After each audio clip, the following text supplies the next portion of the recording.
Alright. I'm here today to talk about my grandmother. I'm gonna try to make this quick as I only have a few minutes before I have to get ready and go to school and stuff, so.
So, as you already know, my grandmother was born July 4th. I forget the year. You can look at the past video if you want. So, I'm making this video because I figured I want to talk about my grandmother. And I want to make a little bit of a memorial of what I remember about her, about the good times I remember about her, what happened, what led to her coming here, and that kind of stuff. So, and you'll just be able to see cuts, different images as well. It's not just going to be me talking like this. I'm actually going to be traveling to Florida for a funeral for her. So, rather than making it a fun travel vlog, I'm going to make it a remembrance travel vlog. So I'm going to add some shots and stuff into it as well. So, my grandmother was born on July 4th. She was born, I believe she was born in the Bronx. My dad lived in the Bronx, she lived in the Bronx. She met my grandfather in the Bronx. Everything happened over there. I still learning from that side of the family. I only remember when she was in Florida, so I only figured out like maybe 3 or 4 years ago that all of my family was from like New York City, which is crazy. But yeah, they all lived in the Bronx. Sorry if I'm kind of sniffling. I'm kind of sick. So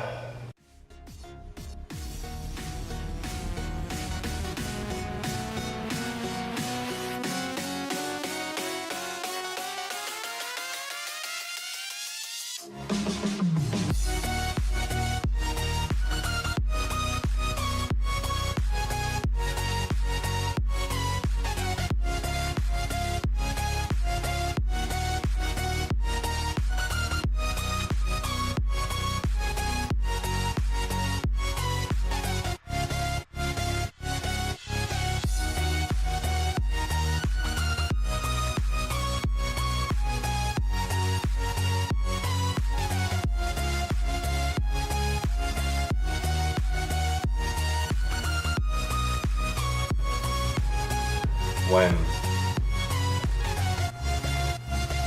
my grandfather retired. My grandfather and my grandmother both retired. They moved to Florida, and unfortunately, shortly after, maybe 3 years before I was born, my grandfather ended up dying. So I actually never got to know my grandfather from my dad's side at all.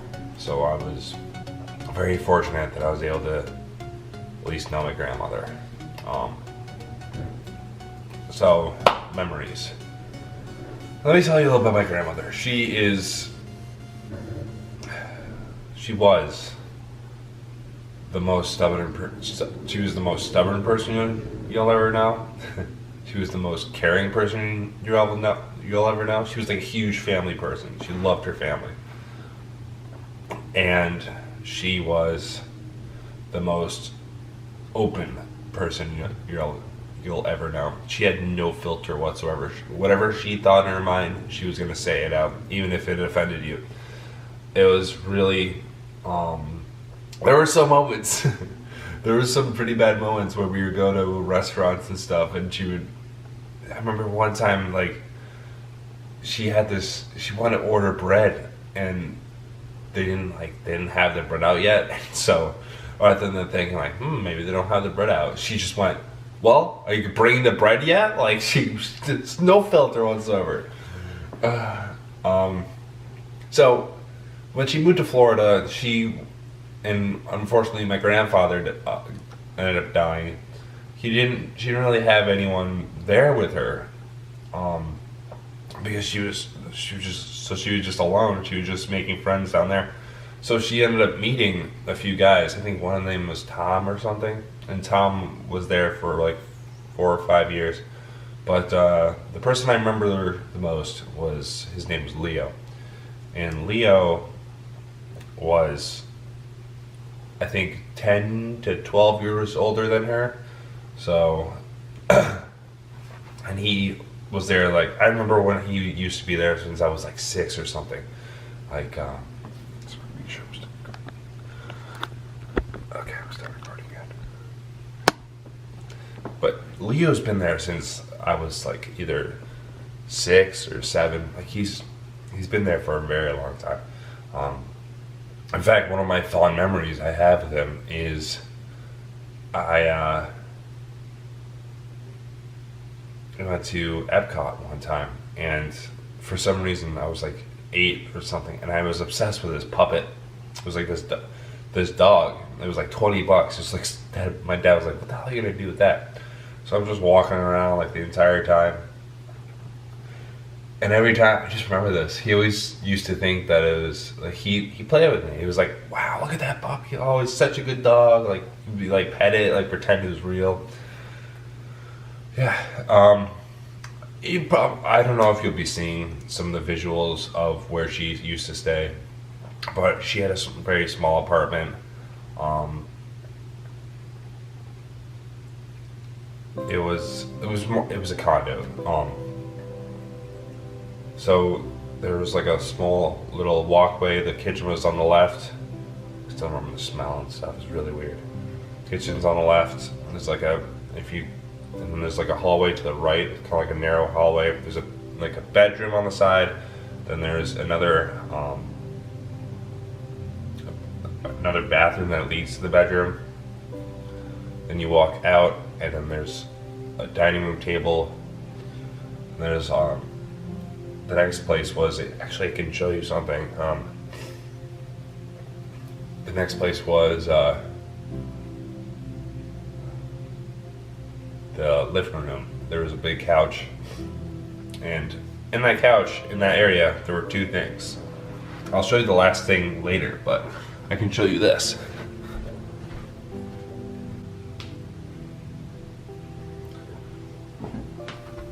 I don't know if you've seen it, but the giant clock downstairs, that was actually in our old apartment. Waited up. My uncle ended up bringing it down back to us, and now we have it. So the second thing is this dog. I have no idea what this dog's name is, but they would always have it just laying on the ground, and I remember when I was younger, I'd always like pretend to pet it and stuff, so. Yeah. And then they'd have the master bedroom on the side, they had a little balcony on the back, and another big bathroom.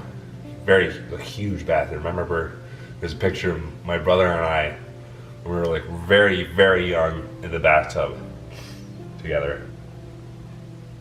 We'd usually go down to Florida very much for holidays and stuff. It was mostly like a summertime, springtime. I remember a lot of times we would go for Easter. I think a few times we went for Thanksgiving. Another thing that she really enjoyed was she really enjoyed the beach. She loved the beach. Even when she was like starting to struggle a lot, I always remember that we even took her in a wheelchair. We had her go down in a wheelchair to the beach. I remember that. That was like a very long time ago, last time we were down there. But the fondest memory I have is probably playing in the pool. She used to swim with us in the pool. A hilarious one was one time when my brother and I were younger.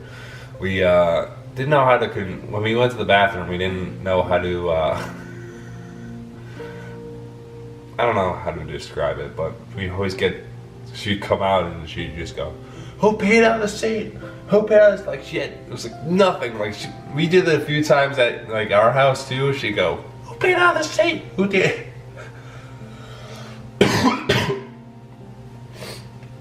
Yeah, but I remember though, one of the last times we had like a very fond memory was we went on a cruise together. The whole family went to Jamaica. Was it Bahamas or Jamaica? I can't remember. But we went on a cruise from Florida to one of those islands, and it was really fun. It was a Carnival cruise. So it was like not the best cruise, but it was still, because like our first cruise, I was like at least 16 or 17, so I was like still fairly young. Was it 16 or 17? Maybe it was 14. I don't even remember. But I just remember going on this cruise, and I just remember sitting at this table. We sat at this table, and directly next to us, I'm not being racist or anything, but right next to us, there was like a Chinese family. And I kid you not, it was a mirror image of our family. Grandmother, grandfather, except we had Leo, but still. I always thought of Leo as my grandfather, honestly, because I never got to meet my grandfather. But we had grandfather, grandmother, mom and dad, brother, and 2 brothers. Like, it was a mirror image. It was awesome. And we just connected with this Chinese, I just remember we connected with this Chinese family. And it was just so great. We had an amazing server too. I forget his name, but he was awesome. And it was just awesome to be able to go on that little. It was like in a way, it was like my last big hurrah with her, the last fond memory.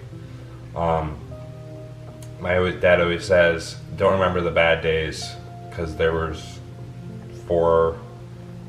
3 years of them. It was 2 years, 2 or 3 years. She was down here. It got scary when she got down here, and we used to have a nurse that would stay down with her in Florida, but it just got too bad, and so she ended up coming back down here with us, which was kind of scary, but I think it was the right thing to do. But my dad always says, remember the memories where she was good. Remember the memories where she remembers you. Like I have this one memory, still have it on my phone, I think. So this is the last memory I will have of her. My dad says, these are the days to remember.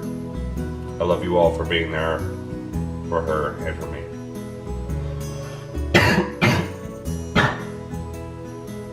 And this is the last picture. Let's just let the camera's waiting so we can see. And that is the last picture. Sorry, it's really bad, but me, my brother, my grandmother, my mom, and the dog. And if you can kind of see, my dad's in the background, right there. And that's the last memory that I'll have with my grandmother.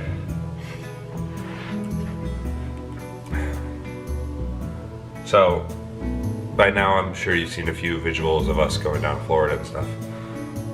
I figured I'd just have this audio back in the background, or maybe cut to me talking about it every once in a while. But the last thing I want to show you is the clock. Because always used to have this clock. But as I do, I want to say thank you guys for watching. Thank you for listening. Thank you for all the condolences. She's had an amazing life. She's had an amazing family. She was an amazing grandmother. And I'll miss you, Nonni. By the way, if you want to know, Nonna is grandmother in Italian, but we called her Nonni because it just came up that way. So, and here's the clock.